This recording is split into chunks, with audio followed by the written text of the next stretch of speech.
Yeah, just like that. Burn it to the damn ground.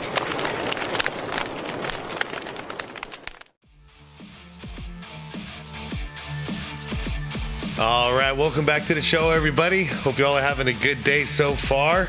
So, I can't remember if this was requested of me a long time ago or I put this on the list myself.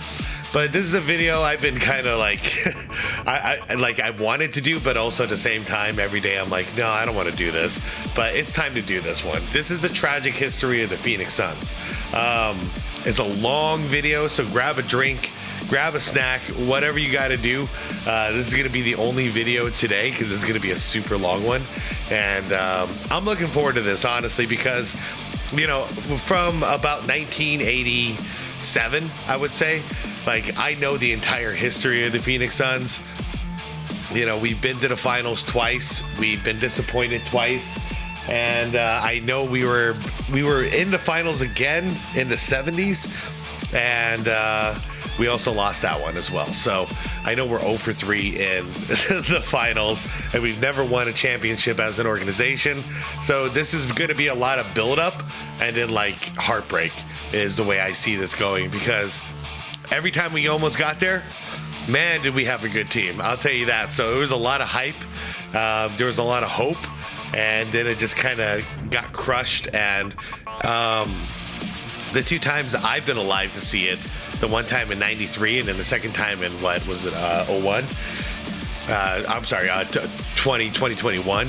Both times, the team basically self-destructed within a couple of years after the run. So that's another thing that just like breaks my heart about it, is it was kind of like a one and done thing. Anyways, you guys, no need for a long intro here. Let's do this. Let's get into this. Let's see. This is from channel The Column. Very small channel.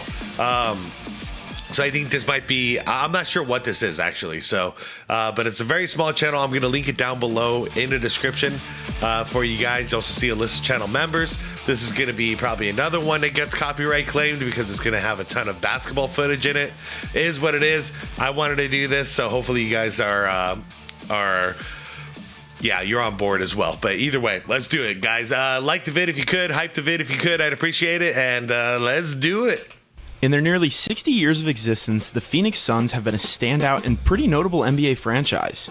They've reached the finals 3 times, had MVPs, All-Stars, All-NBA guys, and have actually made the playoffs for over half their years in the league. They have a franchise win percentage of 535%, yeah, which we're is the around 5th most all-time since the start of the NBA. Wow.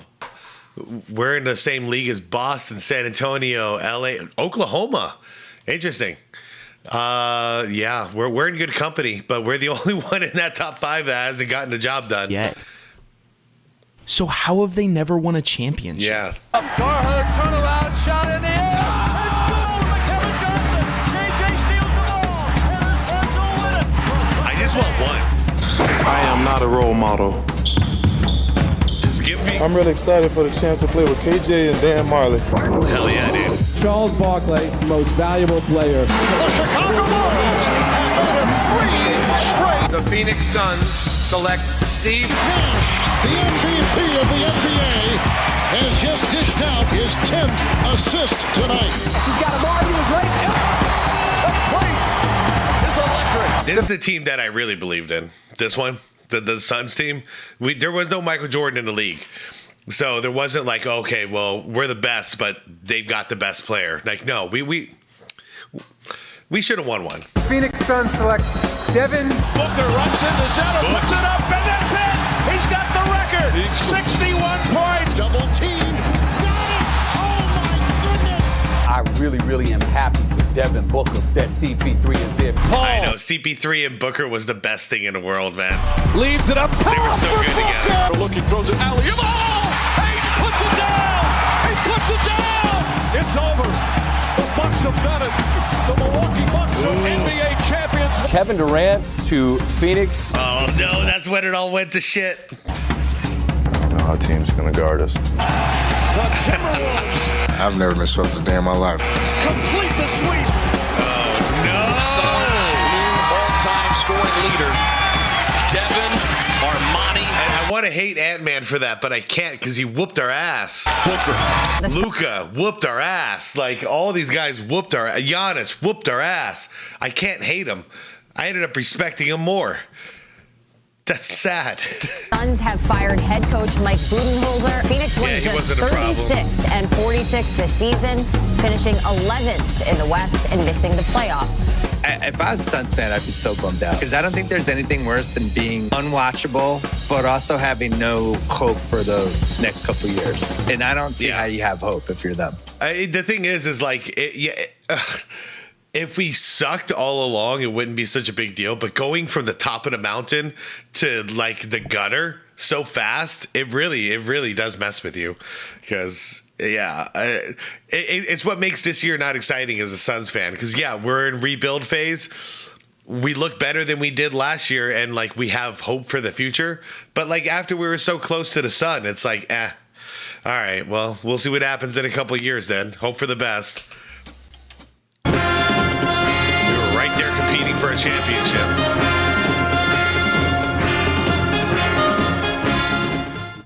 So their first chance came in the 70s when the Suns had a 42-40 record season. So wait, this is a legit original from this channel.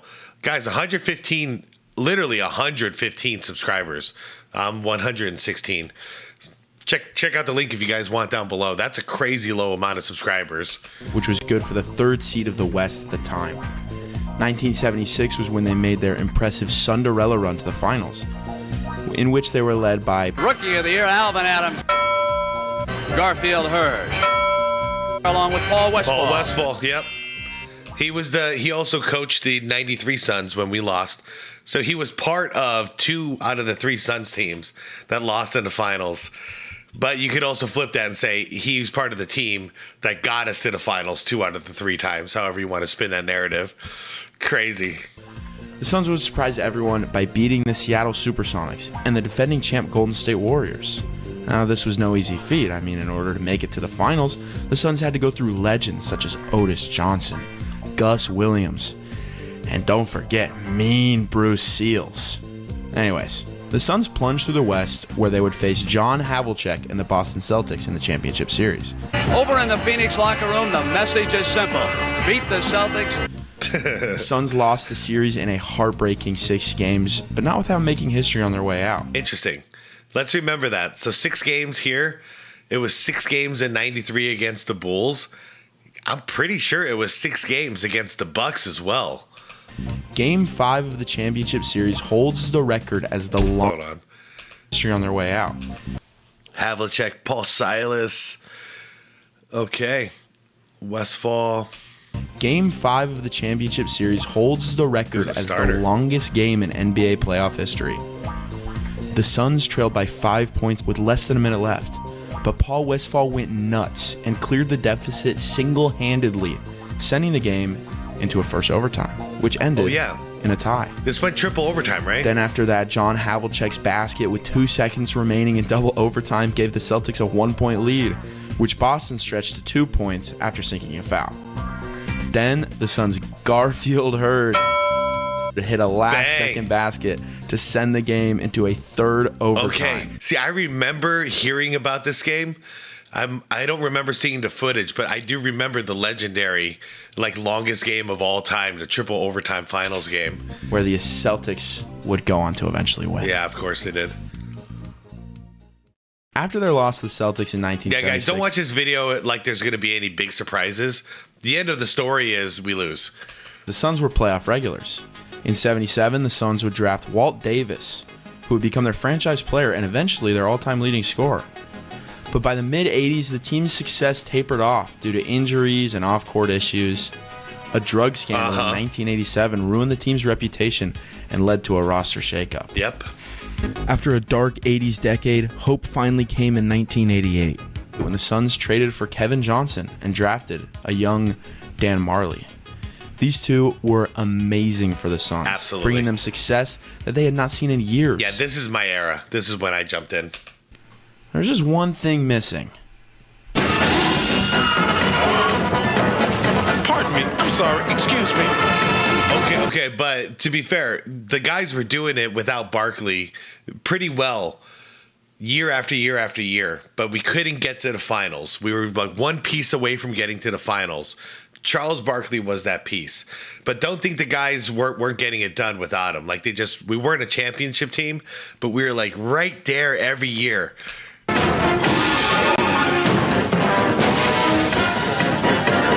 It's crazy.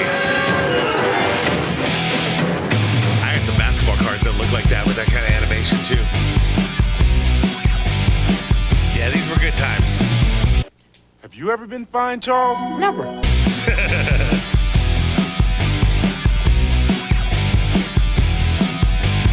In his first as crazy as it is, like Barkley became the most popular player in the NBA. You know, and it kind of happened right when Jordan was walking away, but then Jordan came back. But for these couple of years, like 93, 94, 95, I think Charles Barkley was probably the most popular dude. Like the media just loved him. They loved to hate him, and they loved to love him, if you know what I mean. Phoenix, Chuck was a monster. The 1992-1993 season was Charles Barkley's first season as a Phoenix Sun. It was also his MVP season. Yes, sir. Chuck was averaging 25.6 points on 52% shooting, 12.2 rebounds, and a career-high 5.1 assists. Yeah. Don't get it twisted. Charles Barkley was a star of the team, but he had some weapons alongside him. I mean, he led the team to the best record in the NBA on year one. You know, right there, we were on top of the mountain. Thunder Dan Marley, yes, sir. A tough-nosed defender with a sniper's touch from deep, brought intensity and grit on both sides of the floor. For his heroic... Thunder Dan was so big out here that at McDonald's, all the local McDonald's, when the hot and spicy McChicken came out, yeah, this is how old this is. But when the hot and spicy McChicken came out, it was called the Thunder Dan Deluxe here. And we didn't have any internet back then, you know, in 90, 92, 93. So I didn't know until I was older that it wasn't called the Thunder Dan Deluxe nationwide. It was called the Hot and Spicy McChicken Sandwich. So I never knew this. He also has his own bar here, Marley's Bar and Grill. Really cool place. This season, he would be awarded to the NBA All-Defensive Team, and alongside Sir Charles, named an All-Star. Kevin Johnson, the lightning quick floor general of the team, orchestrated chaos with a surgical precision. He's actually the leader. He's the guy. Blazing past defenders with a blur of speed and slicing through defenses with uncanny court vision, KJ was the engine that powered Phoenix's high-octane offense. Johnson gave the team 16 points and 8 assists per game, setting the tempo and tone for a team that was destined for greatness. Rounding out the roster, Tom Chambers...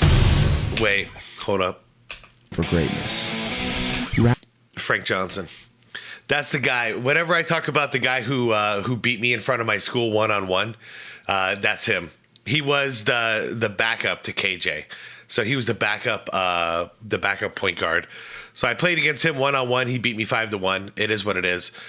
He taught me. He humbled my ass in front of my whole school. Then he took my shoes. Also, we ended up in a 5-on-5 at, oh man, I can't remember where it was, what gym this was, but I ended up with a crew of 4 other guys, and he led a crew of 4 other guys, and I actually held up. I held my own against him. We were guarding each other. I did good in a 5-on-5. One-on-one, he absolutely destroyed me. Rounding out the roster, Tom Chambers, Cotton Fitzsimmons, and Cedric Ceballos were the Suns bench duo. Yeah. Chambers. Cedric Ceballos won a dunk contest with us during this time. And Tom Chambers is one of the greater scorers I've ever seen. Steady veteran, Ceballos the explosive spark. The blindfold Together, dunk. They gave Phoenix reliable depth and momentum-shifting energy. With this new roster and Suns legend coach Paul Westphal at the helm, the Suns won 62 games, getting them to the first seed in the West. Yeah, so that guy who was busting ass in the NBA Finals for us, Paul Westphal, he's our coach now in this timeline. Things were looking pretty good for them, but they had to make it through a very stacked Western Conference. Mm-hmm. In the first round, they nearly lost to the Lakers, but after a heroic 3-win stretch, they were able to pull it out. Round 2 of the playoffs had them facing the Spurs, where not even David Robinson could stop the MVP Charles Barkley from winning the series in 6 games. Which is crazy, because realistically, we shouldn't have been able to guard David Robinson in there. Like, Oliver Miller is a big dude, but height-wise and length-wise, David Robinson had us beat. In the Western Conference Finals, the Suns faced the Seattle Supersonics. Big rivalry. This series was super physical. It had the Suns going against legendary trio of Gary Payton, Shawn Kemp, and Ricky Pierce. Ricky Pierce. Although it was in 7 games, the Suns pulled through and were on their way to the finals for the first time since the 70s. This time, however, it wasn't John Havlicek waiting for him. Yeah. That's why I always say the 93 one, I could give the 93 finals a pass because it's like, dude, the final boss was Michael Jordan. What are you going to do? You know, you got to just lick your wounds and go, nice try, guys. But yeah, it's the other two that hurt. Not like this doesn't hurt, but look at this guy. How the hell are we supposed to beat this guy? They average 41 points a game in this series, man. What are we supposed to do? Yeah, Marley's a good defender, but what are you going to do against this guy? The Suns' opponent in the 1993 finals was Michael Jordan and the Chicago Bulls, hungry for a three-peat. Regardless of their competition, the Valley was optimistic. They had the league MVP and a healthy team. If there was anyone who could match up against this dynastic Bulls team, it was them. Yeah, it was a great series. So much so that before the series started, Charles Barkley said, "It is our destiny to win the World Championship." I have believed that for the last year, and I believe in my heart that we're going to win the World Championship. God wants us to win the World Championship. I don't know if I go that far, Charles. But I talked to him the other night. The first 2 games, the Suns got spanked. Barkley had an efficient 42 points in Game 2 to no avail. They just couldn't match the dominance. 16 for 26. 13 what do you want? 42 16 for 26, 40 points, 13 rebounds. The guy played his ass off, okay? Charles Barkley did not disappoint us. It's not your fault, man. It's not on you. You did it. In Game 2, you did everything you could. They just couldn't match the dominance of the Bulls. Game 3 was electric. Kevin Johnson, who had been having a slow series, bounced back with 25 points and 9 assists. The Suns managed to take Game 3 and Game 5, but they just didn't have enough to topple the dynasty. After a vicious 6-game series, the Bulls would beat the Suns in what would mark the best chance for Charles Barkley to win a championship in his career. Yep. All right, so let's remember 6 games. I'll try and pay attention when we get to the Bucks. It's going to be a long road till we get there, though. Well, it's really difficult, I think, for our team right now because you kind of, it just hurt. I mean, I think people don't understand. Sometimes they talk about how much money guys make and what commercials they do and whatever. But at times like this, I think it's really bad to be an athlete. I mean, I don't think people realize that you are human. You do have feelings. Actually caught between a rock and a hard place because you want to say it was a great year, but you feel so bad right now. And see, this is what we grew up with. So guys carrying this much. Right now he's not thinking about like, oh, I got paid millions of dollars. I don't care. He really, really wanted to win. He devoted everything to winning. It's such a disappointment that he lost.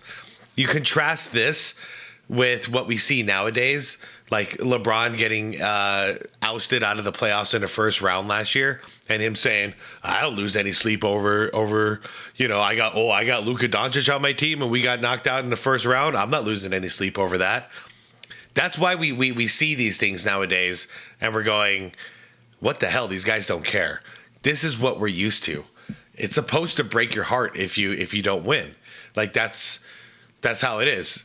If you're not going to be heartbroken if you don't win, how are you going to be like full of joy if you do win? Like there's 2 sides to the coin here. But yeah. And just disappointed, hurt, and it just wasn't meant to be.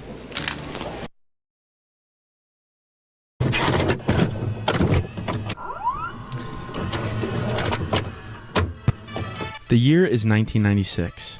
3 years after their push to the finals, the Suns were in rebuild mode. Yeah. And with the 15th pick in the 96 draft, they drafted Steve Nash, a Canadian point guard from Santa Clara University. In Nash's but he was third string. Few years in the league, he struggled to see the floor. barely averaging 10 minutes a game. Well, we had Kevin Johnson and Jason Kidd in the point guard position. So, rookie Steve Nash saw very little time here in Phoenix. And so in his sophomore season, he was traded to the Dallas Mavericks for Martin Millsap, Bubba Wells, and a future first-round pick. Nash's time in Dallas showed that he could be a legit NBA point guard. He blossomed into a double-double machine, showing some of the most elite playmaking skills the game had ever seen. But when it came time to pay him, Mark Cuban decided he'd rather build around his new German phenom, Dirk Nowitzki. Seizing the opportunity. I've heard him talk about it, and he thought Nash's injuries were going to, basically shorten his career.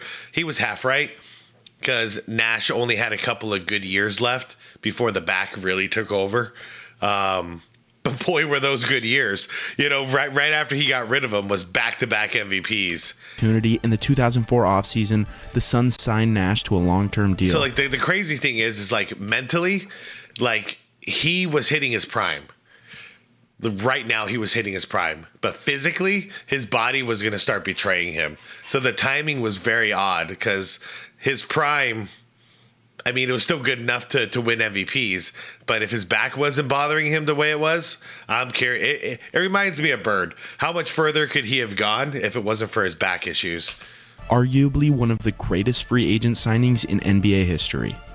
With Nash back home in the Valley and the promotion of assistant coach Mike D'Antoni, the Suns would soon change the way the game of basketball was played forever. In the concert hall of basketball history, Mike D'Antoni was no traditionalist, who discarded the old, rigid forms of half-court offense in favor of a new tempo, a modern harmony, and a liberating structure built on instinct, rhythm, and spacing. Beautiful. In this Poetry, orchestra of a team, D'Antoni was their composer. His offense was simple. Run at the speed of light, shoot threes, and make shots. All in 7 seconds. It wasn't just shoot threes, though. That's incorrect. It was dual pick and roll for the left and to the right. That's your option one. If that option fails, Nash does his little Nashing thing and eventually finds an open guy, open three. That was the strategy, but it didn't start with the three. It ended with the three, which is also my problem with modern basketball, because modern basketball starts with the three, but I would rather it start with the inside options. If those fail, now we got a three-point shot. Or less. Many like to blame Steph Curry for changing the way basketball was played, but D'Antoni is the maestro who deserves all the credit. Again, correction. Okay. Steph Curry gets that reputation because he's the first guy to come around to make the three ball the first option. Okay? And he did it damn well, and he's doing it damn well. He's a legend because of it. But that wasn't D'Antoni. The three ball was not the first option there. In his system, spacing replaced stagnation.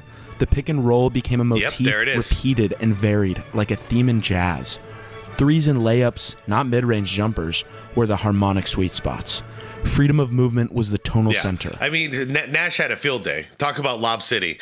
On the right, we got a pick and roll with Nash and Amari Stoudemire. To the left, we got a pick and roll with Nash and Sean Marion, the Matrix. It was heaven. Everything revolved around There it is. If D'Antoni the ball was goes up like that, you don't know who's catching it. Composer of this offensive symphony, then Steve Nash was his conductor. Yep. Winning the MVP twice during the 7 seconds or less era, his speed, IQ, and unrivaled court vision made him the perfect point guard to lead the team. He shaped rhythm, dictated timing, and interpreted D'Antoni's vision in real time. His timing impeccable. Nash was a master of spacing. Turning each possession into a perfectly timed crescendo. Like any great conductor, he knew how to highlight his soloists while keeping the ensemble in unison. Amari Stoudemire was the team's first violin, the soloist. Yep. Stat was the one who soared above the ensemble. Thanks to his incredible athleticism, he pushed the pace alongside Nash. Yeah, before he got leg injuries, this guy could fly. Rim, grabbing boards, and collecting fast break dunks. Yeah. He provided the explosiveness, the flair, the instant impact, like a violinist who could suddenly shred a cadenza in perfect harmony with the beat. I mean, at that point, the closest thing I've ever seen to this was, like the similarity-wise, was Shawn Kemp.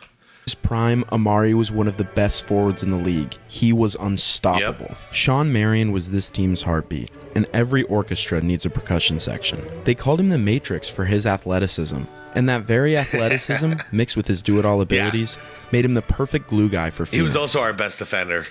Like a percussionist juggling complex rhythms, Matrix did the dirty work no one saw, but everyone felt. His timing and energy gave the piece structure and pull. Yeah, that first year, Q's job was to bomb threes. He you know how I say Chris Bosh with the Miami Heat, that team where he was just stuck in a corner, shooting baseline threes. Yeah, that was him. No one saw, but everyone felt. His timing and energy gave the piece structure and pulse. I love this team so much. In the symphony that was this team, the role players were akin to the brass and woodwind section. Never seeking the spotlight, Barbosa. But when guys like Raja Bell, Leandra Barbosa, and Boris Diaw were on the floor, they were sharp, timely, and transformative, making the most of their minutes. They were the ones who cut through the rush, added definition to the system, and filled in the sonic gaps left between Nash's orchestrations and Studemeyer's finishes. Most importantly, it was a total hype team. Like, I don't know if you can see the body language with this team. Dude, they end a possession with a big dunk. It hypes up everybody, man. It was an energy team. All three of them were excellent shooters for the team. With every component of this basketball orchestra complementing one another in perfect harmony, there was only one thing this team could do: play.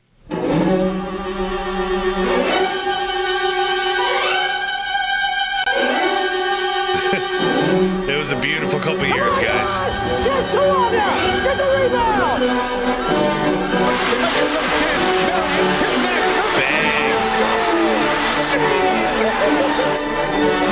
Oh my God! Get out of here! And the rebound by Marion. Marion's all over the place right now. I'm just like you, but 10 times better.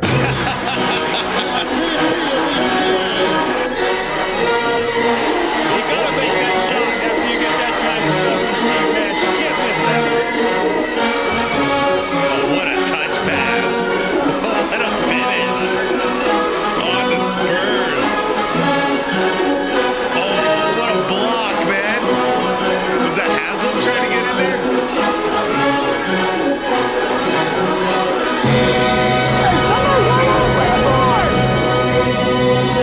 Oh, man. Oh, yeah. Yeah, the dunk contest.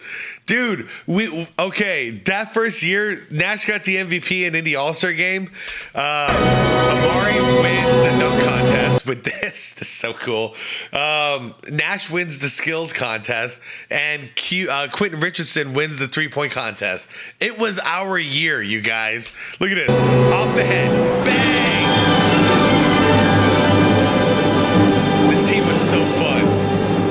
Oh, man. Their run-and-gun style of offense made the team unstoppable. If their opponent's defense gave Nash some room, he would burn them from the perimeter, mid-range, or at the rim. If they neglected Studemeyer, he'd dunk all over them. If one of the other three defenders tried to offer some complimentary resistance on the backside, Nash could spray the ball over to the newly open shooter at a moment's notice. In total, this formation gave the Suns 5 different options to choose from every single game. In 2007, the 7 seconds or less Suns reached their peak. Heading into the playoffs, everyone was healthy, and Nash was averaging a career-high 11.6 assists a game. In round 1 of the 2007 NBA playoffs, the Suns would match up with the Lakers, where their offense and ball movement was just too overpowering. The Suns would crush the Lakers' Kobe-centric style of play in only 5 games. While the Lakers were a somewhat formidable opponent, it would be the San Antonio Tell you the truth, the Lakers even being in the playoffs that year is impressive. In round 2, where the Suns would be forced to push the limits of their run-and-gun offense in their championship crusade. In 2003, the Spurs had defeated the Suns in the first round, and again in 2005 in the Western Conference Finals. The matchup of these two teams was almost poetic. The Suns' fast-paced, innovative style was in direct contrast to the Spurs' methodical, half-court offense. Yeah, it was. They were our kryptonite.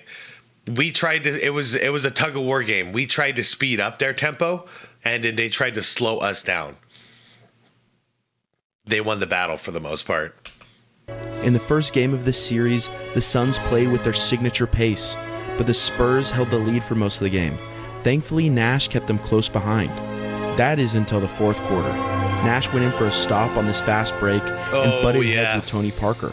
His nose was thrashed, but being the dog... This is a Rocky Balboa situation, and man, he really showed up for us. He gave us everything he had. Nash was right back in the game. They had to keep changing out this bandage because the blood would not stop. Even hitting a game-tying 3, determined to win this game at home and keep home court advantage. Nash's nose had other ideas, though. It was bleeding so much that he had to be pulled from the game. He couldn't see. He watched as the Spurs beat the Suns, helpless on the sideline. Yeah, I don't know how he was hitting shots, but he's talked about it more recently, and he was like, I could barely see. You know when you get bopped in the nose like that, like your vision's all screwed up. The Suns would respond by blowing out the Spurs at home in Game 2, determined not to let the first game define them. But when heading back to San Antonio, the Spurs would take a victory. This game was one of the worst officiated games of all time. It was so bad, in fact, it turned me to the Chinese broadcast. Tim Donaghy was one of the lead referees for this game, and he would be thrown in jail 2 years later after admitting to fixing games. Yeah. In the Spurs' favor, too. It's life's cool.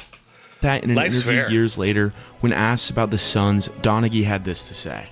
How much did you affect the Phoenix Suns' fortunes during that time?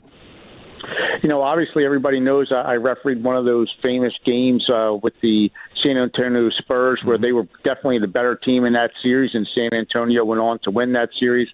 I talk about it often how the guy Tommy Nunez, who was the group supervisor at that time for that series, didn't like Starver, who was the owner of the Suns at that time, and was always pointing out in the tape sessions of things to call against Phoenix and things not to concentrate on against San Antonio. And I think it put San Antonio at an advantage. Considering that we were like right there, 1 inch away from beating them every year, that sucks. That sucks to hear. You hate Suns owner Robert Sarver so much? Life ain't fair, kids. Anybody telling you life is fair, they're wrong. Protect yourselves. Cover your own asses. So they would throw games? We'll address that later. This shit's crazy. As for the moment in time, Amari Stoudemire would comment that the Spurs played dirty, and combined with the history of these two teams facing off, Game 4 was going to get interesting. The game would first be taken by the Spurs, but in the fourth, the Suns willed their way back to life. And with 20 seconds to go, the Suns were up by 3. Looking to get a foul, Robert Horry would hip check Nash, sending him into the scorer's table. This is the worst series, man. I hated the Spurs for years after this. And it sucks because I still like the players. Like, I love Ginobili, Parker, Duncan, but I hated the entire Spurs team after this for so long. To defend their guy, Diaw and Stoudemire left the bench to confront Horry and protect their teammate. Little did the team know that those two leaving the bench would completely ruin the Suns' chances to win a championship in the 7 seconds or less era. Damn. 2 years prior to this game, there was a little incident known as the Malice at the Palace. This brawl between the Pacers and Pistons led to Commissioner David Stern reshaping rules about player conduct. One of these new rules is that players would be suspended if they left, quote, the immediate vicinity of their bench during any altercation they were not on the floor. And so yes, even though Diaw and Stoudemire were barely on the floor, both of them would be suspended for Game 5. And while the Suns managed to close out... For those of you who don't know the context, the Suns players have spoken out about it, and all they were doing, the story never changed. They were checking on Nash, okay? They were checking on their leader because their leader just got busted up. Already has a broken nose, playing like that, and now he just got freaking, oh man, he got forearm checked. He got shoulder checked into the scorer's table. How are you not going to check on your teammate? So yeah, you're going to get up out of your seat and go check on your teammate, okay? It's just bullshit is what it is. It's heartbreaking. That ruined it. Game 4 and head back to Phoenix. They were without two of them. And honestly, I talk positive about David Stern because compared to what we're dealing with now, he was like a god. But this is one of those moments where David Stern really pissed me off. This was not fair.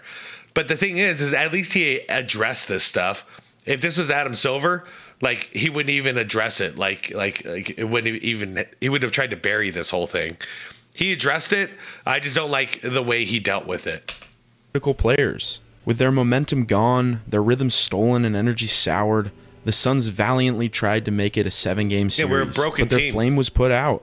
After beating the Suns, the Spurs had a cakewalk to the championship. They defeated the Jazz in 5 games. We would have easily beat the Jazz, and then we would have easily beat the Cavs.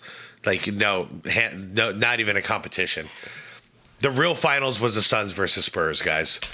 On to sweep baby LeBron and the Cavaliers in the finals. If the Suns could have defeated the Spurs, they were the heavy favorites to win the championship. Was it a broken nose, a fixed game, a hip All check? of it. How could this team be so revolutionary but not win a It championship? took all of it to stop us. That's how. Eventually, the team would be dismantled. They would trade Marion, the heartbeat of the team. D'Antoni would leave, followed by Stoudemire, and eventually Steve Nash. Damn. By 2012, it was a new team. Dragic. He's the Nash disciple. Superstars, no unique identity, no playoffs. It couldn't get any worse than this, right? Geez, the Morris brothers. Wrong. The 2010s for the Suns would not be defined by a superstar, a play style, or postseason success, but rather by their owner, Robert Sarver. In 2004, Sarver purchased we can't catch a break with owners, man. Suns and Mercury for $401 million. And his first Hold up. Phoenix Suns and Mercury for Sarver. In 2004, Sarver purchased the Phoenix Suns and Mercury for $401 million. And his first controversial move would come when he fired Brian Colangelo, son of legendary former owner Jerry Colangelo. He would bring in Steve Kerr to be the new GM. And now with Sarver and Kerr at the helm, there was a united goal for the Phoenix Suns. Steve Kerr. He's the man who decided, it wasn't covered in this, but right in the middle of our 7 seconds or less Suns team to trade Sean Marion. And I can't remember who else, but to trade Sean Marion for Shaquille O'Neal to Miami. And I don't understand that move. Any other team I understand put Shaq on and you're better, but not the running gun 7 seconds or less Suns. Like, this is just not this team. The Phoenix Suns win champ. Not spend a lot of money. It was to be as good as possible without spending money. He turned the franchise into an NBA Family Dollar. Sarver's terrible ownership went pretty under the radar because the 7 seconds or less Suns were so good. But he really strut his stuff when it came to the drafts. In 2004, Sarver started this fun thing called trading draft picks for money. He did this a lot. In 2004, he traded the 7th overall pick Luol Deng to the Bulls for cash consideration. Wow. In 2006, he traded 21st overall pick Rajon Rondo to the Celtics, as well as the 27th overall pick to the Blazers, both for cash considerations. And in 2008, the irony is that Sarver was a cheapskate. And then we were kind of happy when we had a super rich owner. I forgot the current owner's name, but this guy had money. You know what I mean? And he was willing to spend that money. And we've seen him now for 3-4 years spending that money to build teams. The problem is like he just doesn't know what the hell he's doing with his money. So he's just like every big star he can get his hands on, he's trying to bring them here and throw them all the money in the world. And it's not a winning formula. 24th overall pick Serge Ibaka traded straight to the Sonics for, you guessed it, cash consideration. Serge was good. Sarver traded incredibly solid all-star players for cash. And what did Phoenix drafts have to show for it? Alex Len, Gani Lawal, and Dragon Bender. For those of you who aren't NBA historians, that's like if your favorite restaurant's new menu items were dirt, a pile of napkins set on fire, and a bowl of cold urine. Ew. Outside of basketball operations, Sarver was still a monster. Everyone kind of knew he was a POS, but in 2021... Guys, I normally don't do this, but like just a friendly reminder, 115 subscribers for this channel. Like, consider it, because I'm glad I found this. NBA launched an official investigation into his behavior. And all they found was that he was motivated to win champions. Sarver has been suspended for 1 year and fined $10 million. Emails. Following an investigation, Sarver used the N-word at least 5 times, treated female employees unfairly, made sexual-related comments, and bullied others. Oopsie. Sarver would eventually sell the team in 2022 to Matt Ishbia. What is it with sports team owners? They seem to all follow. Oh, never mind. They're all like corporate schmucks. Yeah, never mind. Go figure. They got a little power. They don't know what to do with power. They just abuse it. On from the valley for good. But forever, the 2010s would be marked with horrible teams, gray jerseys, and as Chuck reminds us, look at them empty seats, man. Yeah. The best fans in the world get to watch this track. Yeah. And what about the nachos? Oh my God, the cheese is cold. No, you know, some place to give you good nachos, they put jalapenos. The Suns be putting pickles on it. Come on, Suns. I just feel bad because the reason I live in Phoenix, they got the best fans in the world. And they deserve better. Okay. They deserve better than they're getting right now. You could have just said that. While it was mostly terrible. I agree with Chuck. We're pretty badass over here. There was one good thing that came out of the 2010s, and that was Devin Booker. In 2015, with the 13th overall pick, Phoenix took the guard out of Kentucky, and from there, 20 years after drafting Nash, the Suns had found their new franchise piece. Devin Booker went from not even starting in Kentucky to dropping 71 points in his sophomore season. He became an instant star in Phoenix, reviving the city's love for basketball. Now, the team building around Booker would be incredibly slow thanks to a combination of Sarver's bad ownership and the plethora of bad talent in their front office. I'm mad that the majority of his career here in Phoenix, he's had to play freaking point guard. He is a natural shooting guard. And if you don't believe me, look how good he played alongside with Chris Paul. A natural pure point guard, you know, while Booker, all he had to do is play off ball and score the ball. What was he good at? Scoring the damn basketball. He was damn good at it. He still is damn good at it. We need a real true point guard. We've improved this a little bit over the last year or so, but still not quite to that level. But hope came in 2018 when the Suns managed to get the first overall pick in the draft. In retrospect, it's obvious the Suns missed out on a franchise-altering player to stick next to Book, but at the time... We picked DeAndre Ayton over Luka, you guys.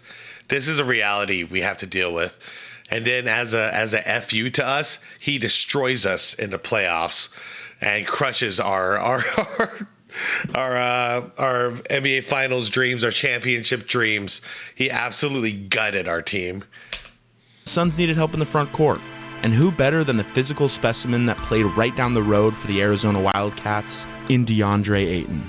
Ayton had the potential to become the next Hakeem Olajuwon. In college, he was hungry on offense and had all the tools to be amazing defensively. The Suns happily selected him first overall.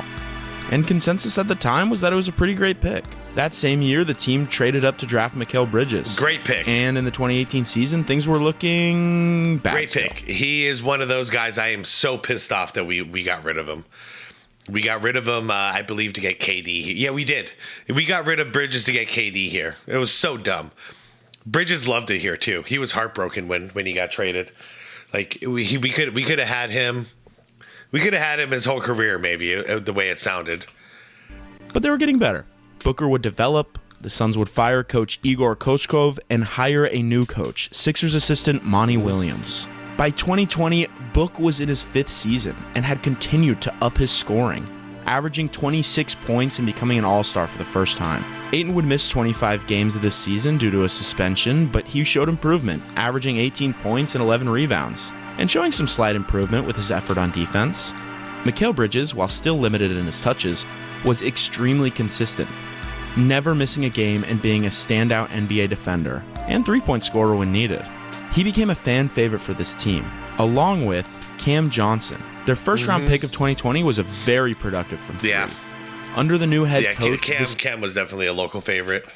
This young group of guys had leadership. I believe he also went in the same trade to get Kevin Durant. I don't know if you guys are seeing a pattern here.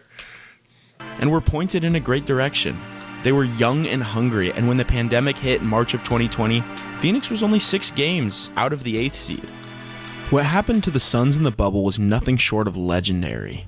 They were seen as filler, added to the bubble because they statistically had a chance to make the playoffs as the 8th seed, And although it was a less than 1% chance, the Suns would still make the trip to Orlando to play their final 8 games in the bubble. Looking ahead to those 8 games, Coach Monty Williams said that outside of the teams that are right there to win a championship, we have the most to gain. And he was right. The Suns would win all 8 of their bubble games, announcing to the league that basketball in Phoenix was back. And we were talking about it during that time too. We knew we had something special. Did we know how fast this would come together? No. But we were like, okay, we got real potential now. Devin Booker would average 30 points and 6 assists a game, leading the Suns to every win. And with a buzzer beater to eliminate the Clippers, he had finally arrived as a star. Despite going 8-0 in the bubble, Phoenix would miss the playoffs, but they came out of the bubble being the talk of the league, the next young, hungry team to look out for in the West. One person who was eyeing Phoenix in particular was future Hall of Famer, 10-time All-Star, 10-time All-NBA, and 9-time All-Defensive Point God, Chris Paul. Heading towards the tail end of his prime, Paul was traded to Phoenix, where his even-keeled leadership would mold the team into a championship contender. Yeah, in Jay 1 Crowder year. was also like how what Barkley did for us in 1 year, that was Chris Paul. The team. The only difference is it seems like Chris Paul doesn't get the credit that's due around here. Adding hustle, defense, and veteran know-how. The Suns would finish the season as the 2nd seed, going 51-21. This would be their best record since the Steve Nash era. And despite their fantastic regular season, they were overlooked heading into the playoffs, seen as too inexperienced. In the first round of the playoffs, the Suns were once again matched up against the Los Angeles Lakers, who were just coming off of their bubble championship. In Devin Booker's first playoff game, he would record an impressive 34 points and secure the win. Yeah, I remember watching this series too. Anthony Davis. This is when I realized just how much of a monster this guy is. Because when he was healthy, he was our worst nightmare. Game 1, the Lakers on the back of Anthony Davis would take games 3 and 4. And at this point, everyone expected the reigning champs to pull out the series. But the Suns got hot and won 3 straight, once again sending the Lakers home in the first round. And if I'm not mistaken, this is also the series where AD got it was a pulled hamstring. I think he kept playing. He was toughing it out, but he was obviously not 100%. But man, I'll tell you, that's when I realized he is one of the greater centers I've ever seen. His only problem is he can't stay healthy. Round 2, the team would face off against the Nuggets, led by MVP Nikola Jokic.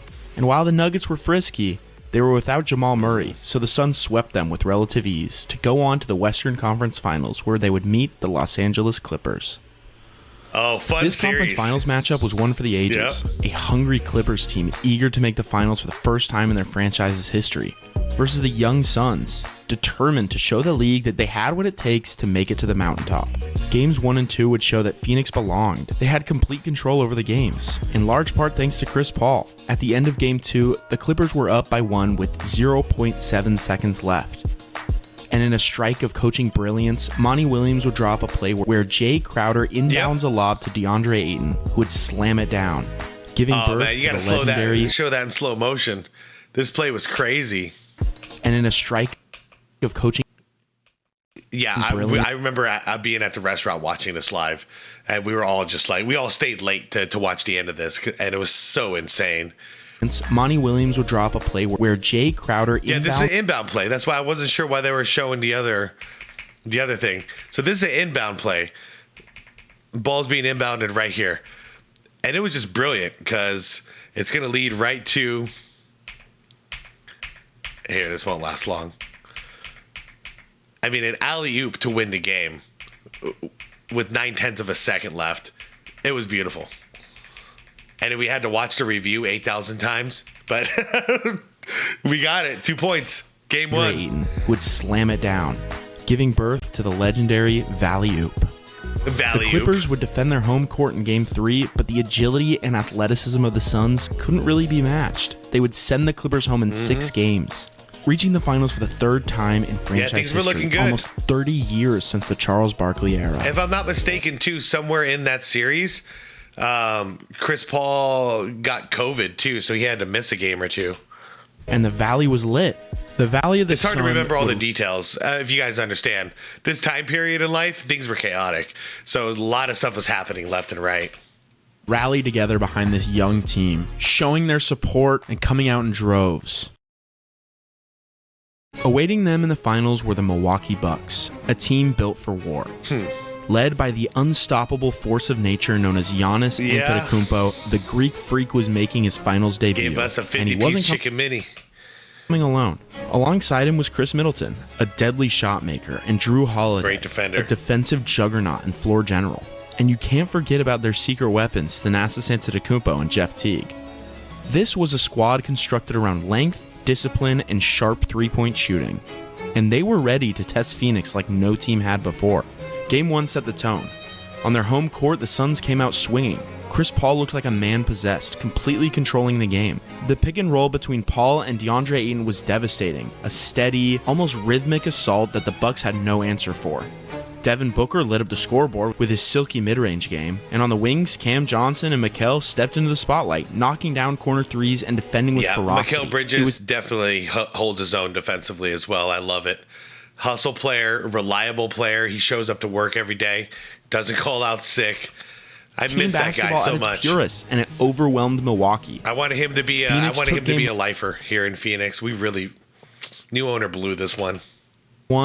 Then game 2. The Suns were 2 wins away from basketball immortality. Cautious optimism swelled into full-blown belief. But that's when Giannis became the Greek freak in full. Back in Milwaukee, something changed. Coach Mike Budenholzer leaned into smaller lineups, moving Giannis to the 5. Suddenly the Bucks played faster, switched more fluidly, and punished Phoenix in transition. Giannis unleashed a finals performance for the ages, attacking the rim with relentless fury, drawing fouls, swallowing rebounds, and putting up numbers that defied belief. The irony is he was being compared, like even in the press conferences, they were telling him stats that he was putting up that only Michael Jordan in '93 had put up.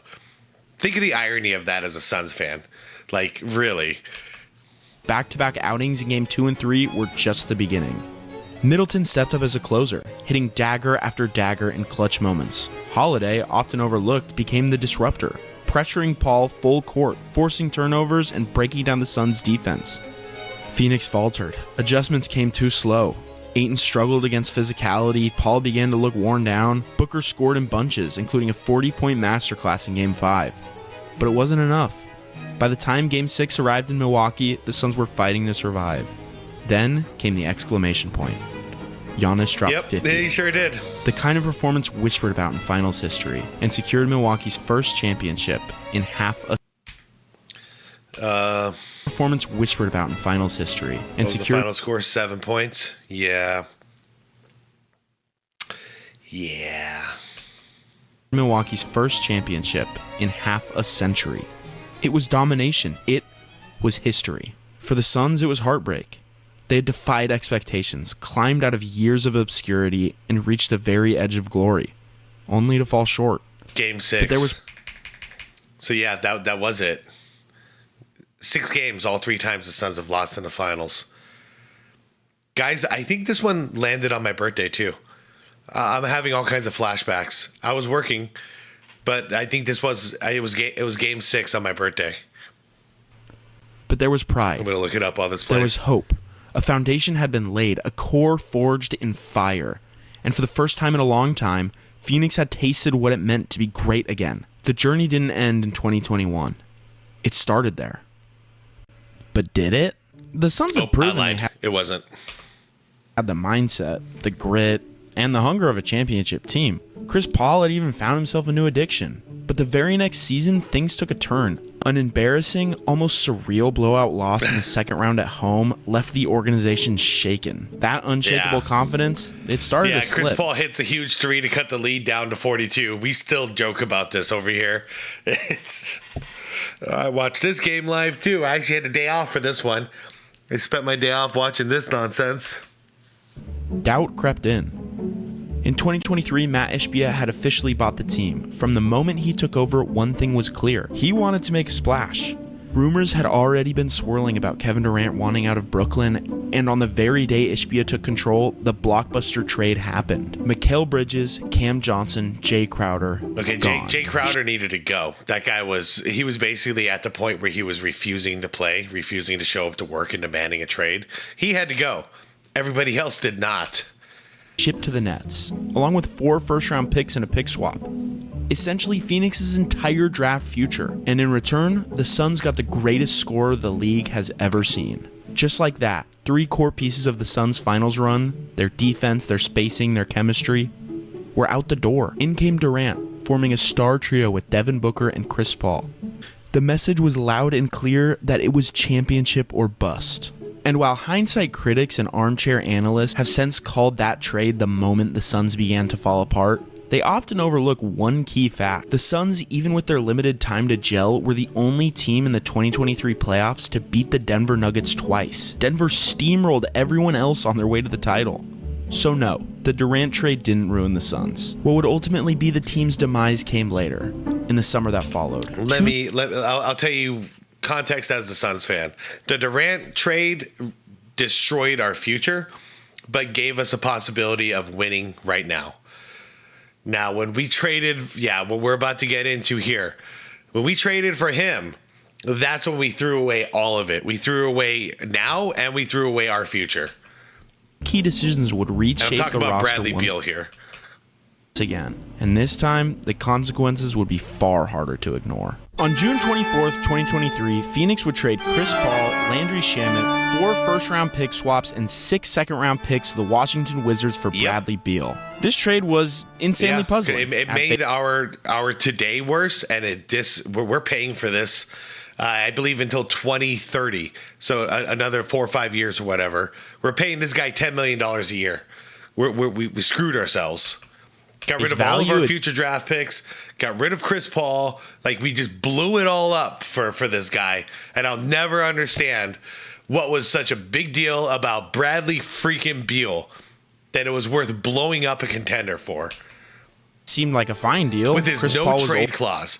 Why would we bring on a guy like that, making that much money, who's that injury prone, who has a no freaking trade clause?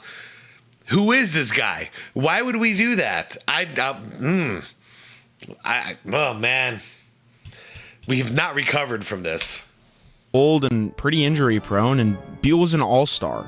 As for the draft capital, the Wizards would be entering a rebuild, so why would swaps matter, and who really even cares about second-round draft picks? But when we analyze it a little further, the trade makes less and less sense. Bradley Beal was a shooting guard, which, just to remind everybody, happens to be the same position as the Suns franchise player. And KD was also a perimeter shooter.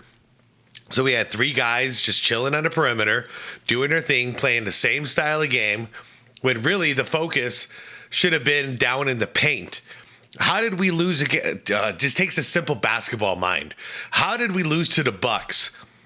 We couldn't guard Giannis, all right? DeAndre Ayton is a problem. So getting rid of him, we were all gung-ho about. Yeah, get him out of here. But we need to replace him with another big. And I know Kevin Durant is like 7 foot tall, but he doesn't play like a big. He plays like a shooting guard. We're so stupid. We needed a big-time center.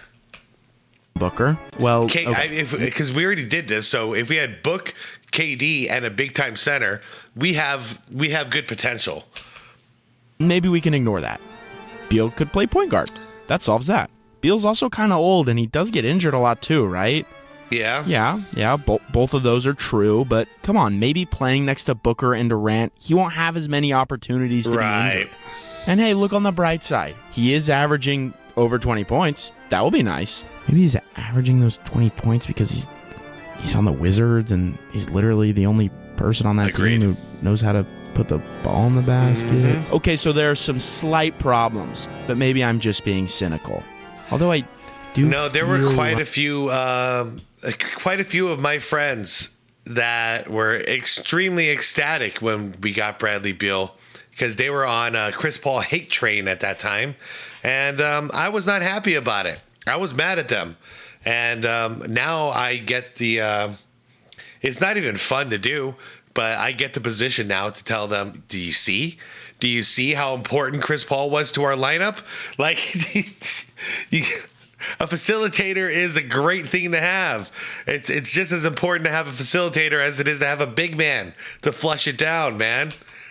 Mike, there's one more thing I'm forgetting about him. Oh, yeah. He has a contract worth $50 million a year! Well, Ishbia has stated that he's willing to pay premium for talent. What's a few more dollars? It's also the only contract in the league with a no trade clause! Okay, I know. Him and LeBron, those are the only two I know of. We may miss out on playmaking, depth, reliability, flexibility, maneuverability, all with this trade. But hey, on the bright side, we have some new players, and we have a promising young rookie in Summer League. On September 27th that same offseason, the proverbial second plane hit the proverbial second tower when the Suns traded DeAndre Ayton and their new rookie, Summer League phenom Toumani Camara, for essentially just Grayson Allen and Yusuf Nurkic. Grayson Allen, he plays hard. He's just inconsistent. Good player. One of our better players, but he is inconsistent. Nurkic, tough. I like him, but he's not what we needed.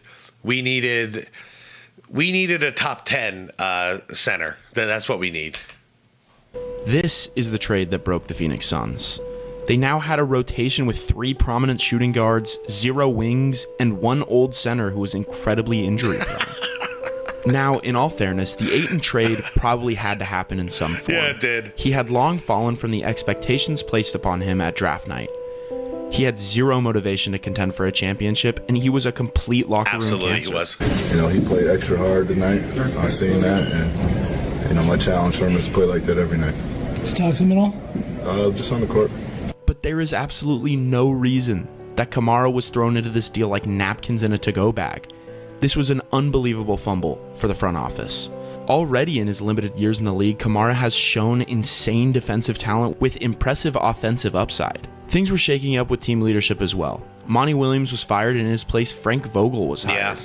At this point, expectations for the Suns and pressure to win a championship was at an all-time high. However, the core 3 barely played together in the season, and Bradley Beal was a horrible fit next to Booker and Durant. And then... So we bring in Frank Vogel, and then obviously we don't get the job done. And we fire his ass like it's nothing. Timberwolves swept them in the first round of the playoffs. And in the season following, after making some slight roster changes and hiring Phoenix native Mike Budenholzer as their new coach, they were optimistic still. But this season would really show that Phoenix needed to make some changes. After making the finals in 2021... And this is why I call KD a coach killer, by the way. Because we went through 3 of these guys while KD was here for what, like 2.5 years? Something like that? 2.5 years, I think KD was around. And we went through 3 coaches, dude. They didn't even make the playoffs this season. This team was one of the biggest train wrecks in the league. He's literally the 3rd coach. Like, it's insane. By the end of the season, it was obvious. Something had to give. And also, what's insane, sorry for all the pauses, Budenholzer won a championship. He coached a team that beat us in the NBA Finals. Okay, Frank Vogel is the coach we fired for to get him. Frank Vogel won a championship at the Lakers in 2020. Like, why are we blaming these coaches? Train wrecks in the league. By the end of the season, it was obvious. Something had to give. The day after the final game, head coach Mike Budenholzer was fired. A month later, the Suns parted ways with general manager James Jones. And that makes me sad, man. James Jones, he was a great player for the Suns. Good dude. Good GM, man. It's not his fault.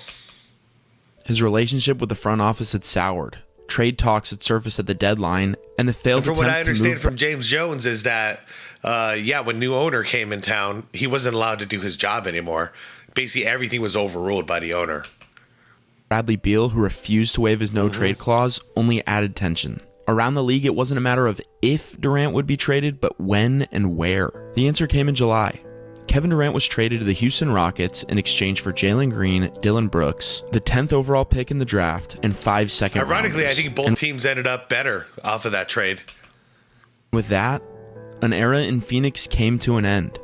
Many believed the pairing of Booker and Durant could bring a championship to the desert, But poor roster construction and relentless instability kept the promise unfulfilled. Bradley Beal is now expected to have his contract bought out, freeing Phoenix from the harshest penalties of the second tax apron, but the cost is steep. His deal will be stretched over 5 years, with a chunk of dead money now haunting the team's cap space. I thought it was only 10 mil. Do we owe him 15.6 every year? That's even worse. Damn, man. Well into the future, the Suns find themselves stuck. They should rebuild. Ishbia. But how can they? Half their draft capital was spent on Durant. The rest is controlled by Washington. The truth is simple. They can't rebuild. The Big Three experiment didn't just fail. It left the franchise in ruins. It didn't just miss expectations. It set the entire team and its future Which is sad ablaze. because we were a young team and we were finally like reaching our potential as a young team. And then we just freaking nuke it. Yeah, just like that. Burn it to the damn ground.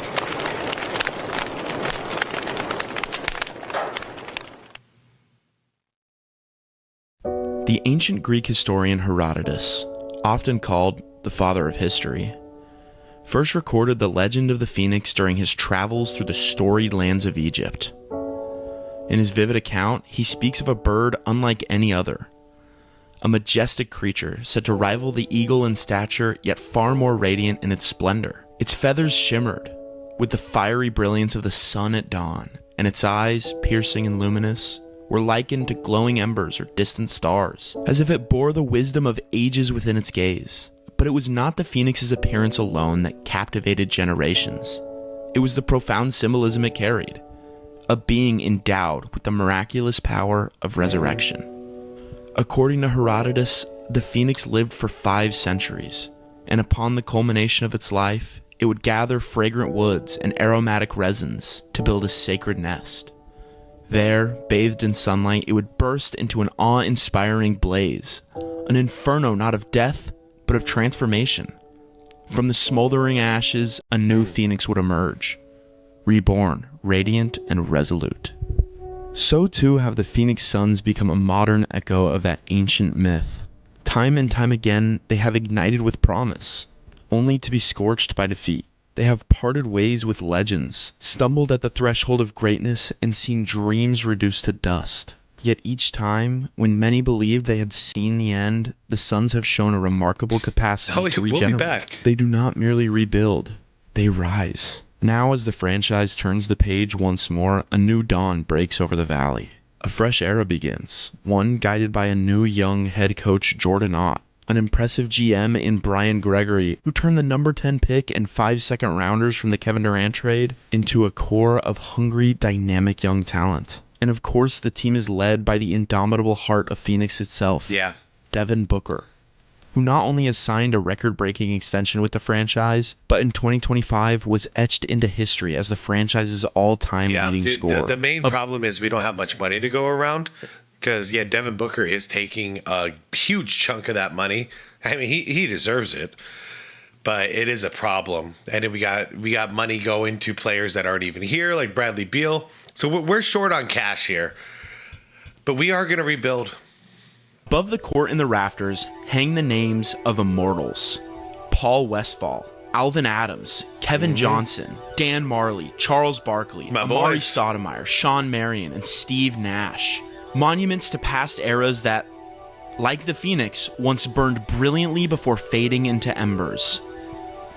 And now from those embers, a new fire begins to kindle. As in the myth, from the ashes they shall rise, not merely to return, but to transcend. The time of rebirth has come. The Phoenix shall soar again. This was a great video.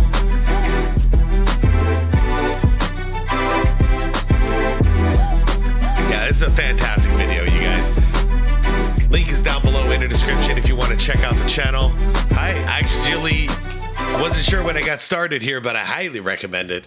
I'm glad I found this channel. I'm glad I'm subscribed to this channel. Here's the deal. Yes, we always come back. We are the Phoenix. We will rise again. I just wish we wouldn't burn it all down so fast.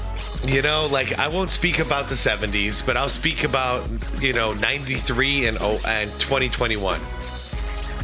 It took so long to get these teams to where they needed to be, to where we were actual contenders. And to see within a couple of years, we just blow it up.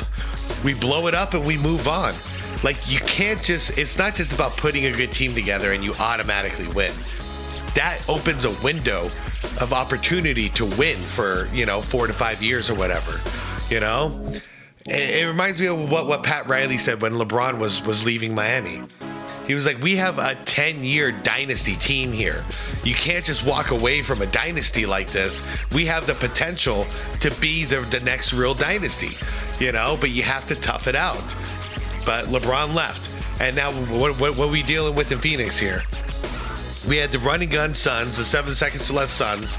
And then within 2 years of it, we go, nah, let's get rid of D'Antoni. Let's run a more traditional offense. Let's bring in Shaq. Like, it blew my mind when that happened. It was like, why did we just throw everything that was working? We just threw it out the window because we didn't quite get there, And why didn't we get there?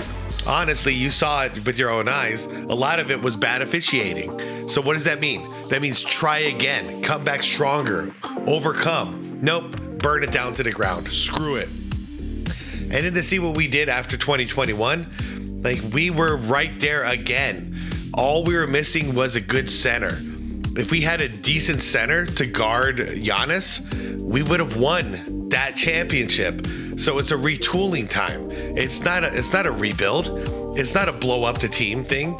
It's get that one piece that we need and don't touch anything else. Like, it drives me crazy. So yeah, we do have some momentum. Devin Booker has another 5 years or so in his prime. And then after that, he's going to start declining. It's just natural. So yeah, Suns organization, you got 5 years. We got a young core. Actually, we don't have a young core. We have a mid-career core. However, we do have a lot of young potential coming up. So the question is, who's going to help Devin Booker get us to a championship? Like, who's going to do it in 5 years, within 5 years? I don't know if it's going to happen. I hope it's going to happen. But I'm just sad to see us have to restart again. That's all. Guys, thank you so much for watching. I haven't checked the time yet. I will when it's over. I have no idea how long this has gone.